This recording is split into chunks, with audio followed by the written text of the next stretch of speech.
Hello दोस्तों, आपके अपने चैनल हिंदी मिरर पर फिर से आपका स्वागत है। दोस्तों, आज के वीडियो में हम आपके लिए उत्तराखंड ओपन यूनिवर्सिटी में जो आगामी 2021 में आपके एग्ज़ाम होने वाले हैं, जो एमए सेकेंड ईयर के हिंदी के बच्चे हैं, उनके लिए हमने एक्सपेक्टेड ये क्वेश्चन आंसर तैयार किए हैं। जो आपके क्वेश्चंस आने हैं उस तरह के ये पेपर हमने बनाया है।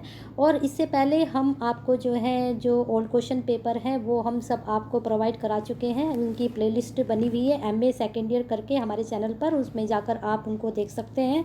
अब ये जो हमने पेपर तैयार किया है, ये एक्सपेक्टेड जो हमने प्रश्न लिए हैं ये हमने अपने आप से आपके लिए तैयार करके दिए हैं। और ये जो प्रश्न हमने लिए हैं, खंड जो आपका 1 है 201 MAHL, वहाँ से ये हमने लिए हैं प्रश्न पहले। उसके बाद हम आपके खंड 6 और खंड 3 और खंड जो है आपका 4, जो उनमें से हम आपके जो है प्रश्न बनाएंगे। आज हमने खंड 1 लिया है और इसका विषय है कथा। जो आपको पता है, कथा साहित्य का विकास। ठीक है, इसमें जो टॉपिक है, जो आपका यूनिट 1, यूनिट 2 और यूनिट 3, हिंदी गद्य का विकास, हिंदी कहानी का उद्भव एवं विकास और हिंदी उपन्यास का उद्भव और विकास, इन तीनों टॉपिक में से हमने आपके प्रश्न बनाए हैं। ठीक है, इस वीडियो को आप पूरी ज़रूर देखना। जितने भी प्रश्न आपके लिए बनाए हैं सभी सिलेक्टेड ये प्रश्न हैं। और मुझे उम्मीद है कि आपका जो पेपर आगामी होने वाला है उनमें ये प्रश्न जो मैंने बनाए हैं आपके लिए बहुत ही बेनिफिशियल साबित होंगे। तो आप इस वीडियो को पूरी ज़रूर देखना। वीडियो पसंद आए तो इसको लाइक एंड शेयर ज़रूर करना। और जो दोस्त आज ही चैनल से जुड़े हैं वो चैनल को प्लीज़ सब्सक्राइब कर लें और बेल आइकन को हिट कर दें, जिससे नई वीडियो के नोटिफिकेशन उनको टाइम से मिलते रहें। क्योंकि हमारे चैनल पर आपको UOU SD SU जितने भी नोटिफिकेशन वगैरह आते हैं, जितनी भी नई न्यूज़ आती हैं, वो हमारे चैनल पर आपको प्रोवाइड कराई जाती हैं। चलिए आपके प्रश्न देख लीजिए। जो है टाइम ज़्यादा वेस्ट नहीं करते। किस तरह के प्रश्न हमने आपके बनाए। आपको पता है कि आपका जो प्रश्न पत्र आता है वो 3 भागों में विभक्त होता है, खंड क, खंड ख और खंड ग। इसी तरह से हमने भी आपके प्रश्न बनाए। खंड क में हमने वही जैसे पैटर्न है, निबंधात्मक प्रश्न लिए जाते हैं, तो इसमें हमने आपके वही 4 प्रश्न बनाए हैं। 4 में से आपको 2 के उत्तर देने होते हैं।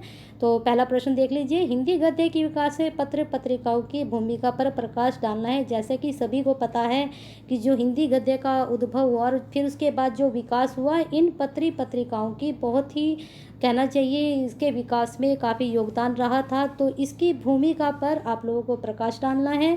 प्रश्न नंबर 2 है, भारतेंदु युग और द्विवेदी युग के निबंधों को विस्तार से विवेचन करना है। जो द्विवेदी युग और भारतेंदु युग में जो निबंध लिखे गए थे उनको विस्तार पूर्वक आपको बताना है। उत्तर में भी प्रश्न है, द्विवेदी युग के संदर्भ में आचार्य महावीर प्रसाद द्विवेदी की भूमिका पर प्रकाश डालना है। जैसा कि आप सभी को पता है कि जो है कि हिंदी गद्य की जो पृष्ठभूमि है, जो इनकी जो रही है, महावीर प्रसाद द्विवेदी का जो योगदान जा रहा है द्विवेदी युग में, जैसे भारतेंदु युग में भारतेंदु जी का योगदान रहा, उसी प्रकार से इनका योगदान की जो भूमिका थी वह किस तरह की थी उसका विवेचन करना है।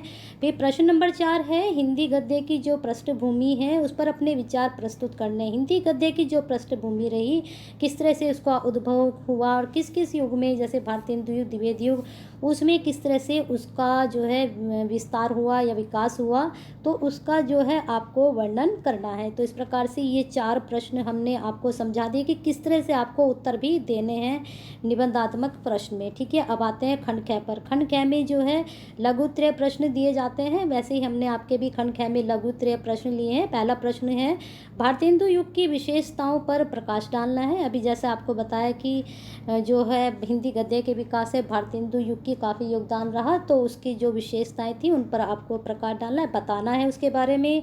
फिर अगला प्रश्न है, आधुनिक कहानियों में सामाजिक परिवेश का अपने शब्दों में वर्णन करना है। तो जैसे कि कहानियाँ लिखी गई तो उसमें जो सामाजिक परिवेश था, वो किस तरह का सामाजिक परिवेश रहा कहानियों में, जो आधुनिक कहानियाँ थी। ठीक है, तो उसका जो वर्णन अपने शब्दों में आपको करना है। कई बार दोस्तों ऐसा होता है कि जो प्रश्न होते हैं आप लोगों की समझ में नहीं आते और आप उल्टा सीधा उत्तर लिख कर आते हैं, तो इसलिए प्रश्न को मैं भी अच्छे तरह से आपको समझा रही हूँ कि इन प्रश्नों में आपको किस तरह से समझना है, फिर अटेम्प्ट किस तरह से करना है उत्तर। तो अगला प्रश्न देख लीजिए, प्रेमचंद की कहानियों की विशेषताओं का वर्णन करना है। सभी को पता है कि जो कहानियों का युग है प्रेमचंद जी के नाम पर जो है बटा हुआ है, प्रेमचंद युग और प्रेमचंद के बाद का प्रेमचंदोत्तर युग। तो लेकिन हमें प्रेमचंद जी की कहानी यानी कि प्रेमचंद जी की जो कहानियाँ थी उनकी विशेषता किस प्रकार की रही उस पर प्रकाश डालना है। अगला प्रश्न है, उपन्यास के उद्भव और विकास पर प्रकाश डालना है। किस तरह से उपन्यास का उद्भव हुआ और उसका विकास किस तरह से हुआ, इसका आप संक्षेप में वर्णन करें तो ज़्यादा अच्छा रहेगा, क्योंकि ये लघु उत्तरीय प्रश्न है। फिर है उपन्यास के तत्व। सभी को पता है उपन्यास के तत्व जो होते हैं आपके संवाद है, कथानक है, इस तरह से जो तत्व होते हैं उनको आपको समझाना है। अगला प्रश्न है, प्रेमचंद युगीन उपन्यासों की विशेषताओं पर प्रकाश डालना है। तो ऊपर वाला प्रश्न था कहानियों पर और फिर है उपन्यास पर, क्योंकि प्रेमचंद का जो कहानी और उपन्यास है इन्हीं के नाम पर जो है ये डिवाइड है युग, तो इनमें से ही ज़्यादा प्रश्न बनते हैं। प्रेमचंद वैसे तो प्रेमचंद और प्रेमचंद के बाद का ही पूछ सकते हैं, लेकिन जहाँ तक उम्मीद होती है यहीं से प्रश्न बनने की उम्मीद होती है, तो इसलिए मैंने यहीं से प्रश्न आपके बनाए हैं। और मुझे उम्मीद है ये खंड क और खंड ख के जो प्रश्न हैं आपको पसंद आए होंगे। अब आते हैं वस्तुनिष्ठ प्रश्न। मैंने आपको कहा था कि 3 भागों में डिवाइड होता है, ऐसे ही वस्तुनिष्ठ प्रश्न आपके 10 आते हैं प्रश्न, और इन 10 प्रश्नों में से जो अगर आपके प्रश्न सही जाते हैं 10 के 10 तो आपके 10 नंबर पक्के होते हैं। तो ऐसे ही मैंने भी आपके 10 प्रश्न उठाए हैं ये। तो इसमें देख लीजिए 10 प्रश्न कैसे बनाए हैं। मैंने बनाए हैं सत्य और असत्य बताने हैं 5 प्रश्नों में आपको, और रिक्त स्थानों की पूर्ति करनी है 5 में। ठीक है, इसको आप करके जो है अगर आप इसको सॉल्व कर लेते हैं तो कमेंट बॉक्स में ये जो वस्तुनिष्ठ प्रश्न मैंने आपके तैयार किए हैं इनके आप उत्तर मुझे ज़रूर बताएं, तो मुझे अच्छा लगेगा। और आपके 10 के 10 ये प्रश्न के उत्तर आप बताएंगे, ये इस तरह एक प्रकार से आपका टेस्ट ही होगा जो आपका 2021 में पेपर होने वाला है, और आपकी तैयारी भी अच्छे से हो जाएगी। तो अगर वीडियो पसंद आई है और आपको ये एक्सपेक्टेड जो मैंने प्रश्नोत्तरी आपकी तैयार की है तो ये आपको पसंद आई होगी, और पसंद आई है तो करिए ज़्यादा से ज़्यादा लाइक एंड शेयर, जिससे यू के जितने भी स्टूडेंट हैं जिनका MA HL का जो पेपर होने वाला है उनकी सबकी अच्छे से ये प्रश्नों की श्रृंखला तैयार हो जाए।